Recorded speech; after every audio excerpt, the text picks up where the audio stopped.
मित्रांनो, चांगलं न्यूज चॅनलमध्ये आपलं स्वागत आहे। मित्रांनो, काही दिवसापूर्वी संतोष देशमुख यांची क्रूरपणे हत्या करतानाचे फोटो सोशल मीडियावर व्हायरल झाले होते। हे फोटो पाहून राज्यभरामध्ये संतापाची लाट उसळली होती। हे फोटो समोर आल्यानंतर धनंजय मुंडे यांना मंत्रिपदाचा राजीनामा द्यावा लागला होता।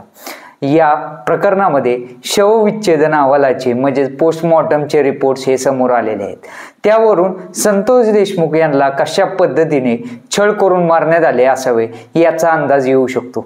शवविच्छेदन अहवालानुसार संतोष देशमुख यांच्या शरीराच्या बहुतांश भागावर मारहाणीच्या जखमा होत्या। मारहाणीमुळे त्यांचे अंग काळेनिळे पडले होते। नाकातून रक्त येईपर्यंत त्यांना मारहाण सुरू होती। संतोष देशमुख यांना इतकं मारण्यात आलं की त्यांना मारण्यासाठी वापरण्यात आलेल्या पाईपचे तुकडे झाले होते। संतोष देशमुख यांच्या हनवटीवर जखमांच्या खुणा आढळून आल्या होत्या। कपाळ आणि दोन्ही गालावर जखमांच्या खुणा होत्या। पोटावर लाथाबुक्क्यांनी मारहाण करण्यात आली होती। मारहाणीमुळे ज्या जखमा होत्या त्या संपूर्ण काळ्याने पडल्या होत्या।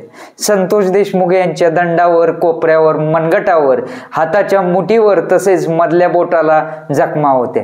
मारहाणीमुळे त्यांचा हात काळ्याने पडला होता।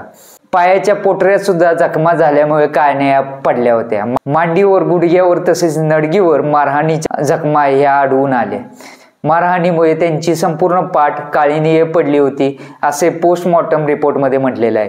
संतोष देशमुख यांची 9 डिसेंबर 2024 रोजी बीडमधील केज तालुक्यामध्ये हत्या करण्यात आली होती। त्यांच्या हत्येनंतर बीडसह राज्यभरामध्ये वातावरण तापले होते। वाल्मिक कराड हा संतोष देशमुख हत्या प्रकरणाचा मुख्य सूत्रधार आहे। CIDने या संदर्भात न्यायालयामध्ये आरोपपत्र सादर केलेले आहे।